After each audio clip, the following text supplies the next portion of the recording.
vlogging for 400 days.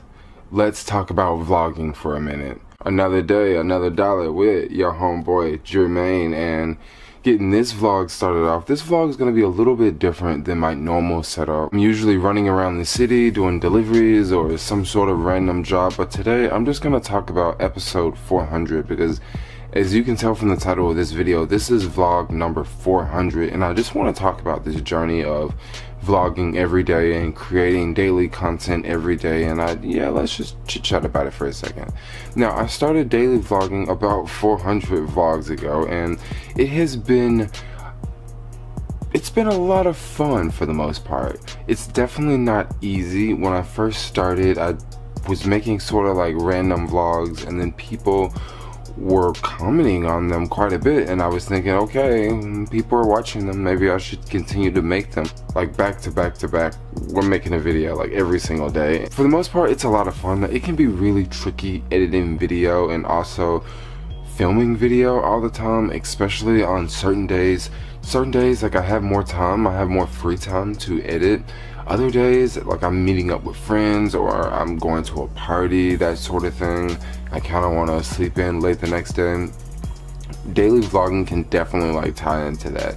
Now, one question I receive all the time: Jermaine, how much time do you spend editing your videos every day? This can really vary. Some days videos don't take long to edit at all because I'm basically just dropping in clips throughout the day and there's not much editing from each clip. Other videos can take a lot longer. There's a lot of B-roll scenes, or if I'm flying a drone, I mean, come on, that definitely takes a lot longer because you have to actually go out to a place where you can fly a drone, and then you have to, make sure you got all your batteries charged, make sure your memory card's good, and you fly your drone. And then you probably flying it for maybe 10 minutes or 15 minutes. And then you land your drone, you pack your drone up, you go back home to the computer.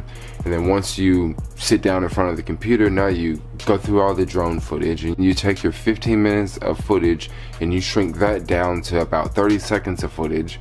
And you spend all of that time shooting the drone footage and you use 30 seconds of the footage. Yeah, so it really depends on what type of vlog I'm making. Some vlogs are just more raw. Other vlogs include a lot more editing and it just takes a lot longer, and I'm looking for music, and sometimes it can be tricky looking for music. Sometimes it can take like 15 minutes to find one song. Another question I receive quite often that I thought I would want to share with you guys: what video editor do I use? Well, I mainly use Final Cut Pro and iMovie. I use them both. Some projects I just use iMovie because maybe I'm just doing like a simple scene. Other videos I'll just use Final Cut Pro. Final Cut Pro is pretty cool, and there's lots and lots of features and cool things you can do with Final Cut Pro that you cannot do on iMovie. So what's the toughest part of daily vlogging? What's the toughest part of creating content every single day?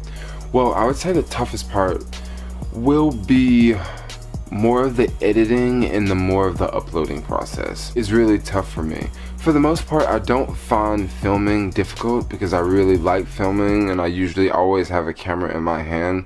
But when it comes to editing, at the end of the day, I need to take all this footage, I need to look through it, I need to chop it up, I need to create something, really unique and really quick, so that way I can share it with you guys the next day. And then there's this whole process from creating this, unique video to getting it on YouTube. And that can be tricky sometimes, especially when I'm traveling, like third world countries, or not even third world countries, even countries like Germany. Every location has different internet speeds. Some internet speeds are much slower than others. Another thing about uploading videos is timing. Sometimes it's 9 a.m. and I want to go out and work at 10 a.m. but I have to upload the video, but then the video is gonna take like 20 minutes to upload, and then I'm gonna have to go through and make sure I got the song in the description and type some stuff in the description. So sometimes it can be really, really easy when you watch a video and you're like, oh yeah, they just made that video and no big deal. The tough part is finding the song and creating links and tags and descriptions and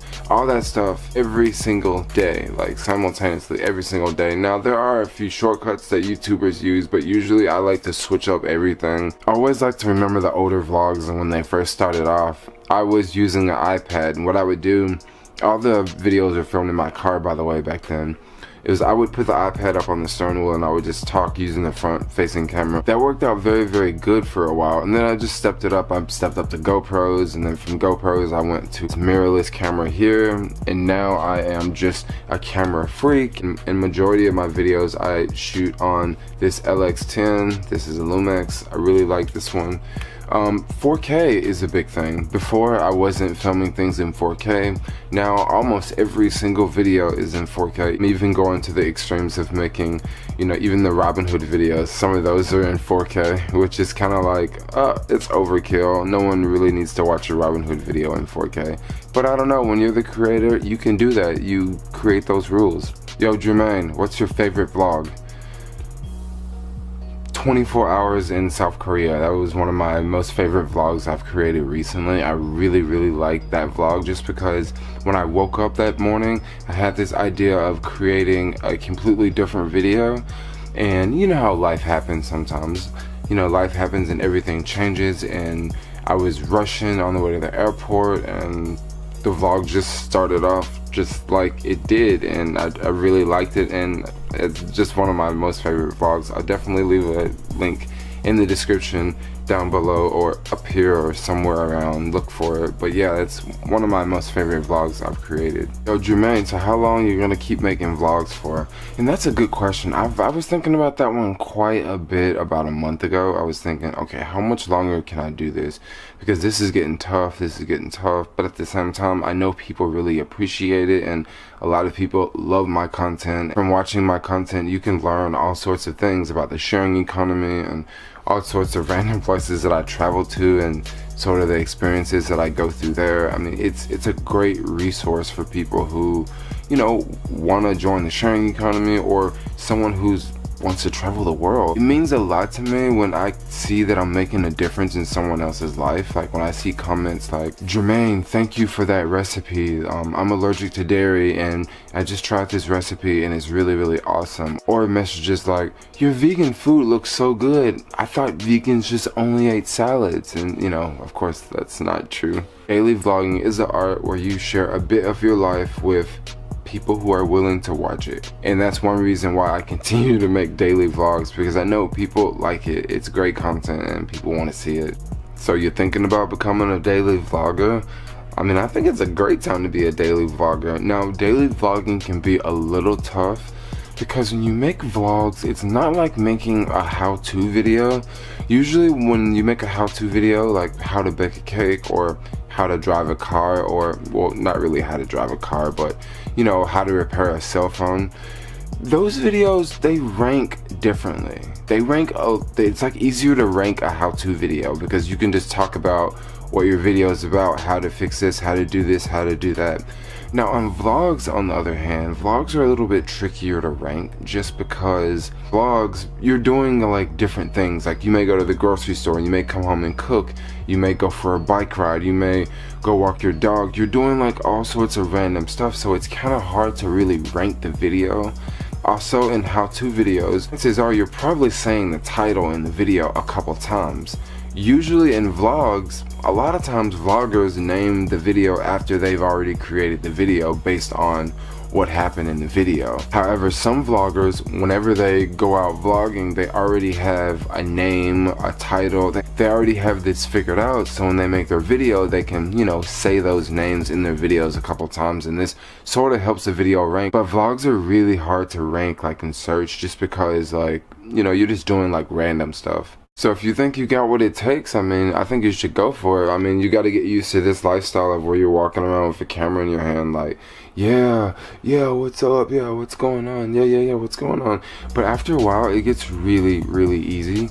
And one thing I've discovered is whenever I like leave my surrounding areas, like when I leave Oakland and leave San Francisco and go somewhere else, my vlogging skills change, and like I just become more just into it. Like just I can just whip out the camera and just talk, like just go with the flow, like around hella people, not feel like nervous or not feel embarrassed at all.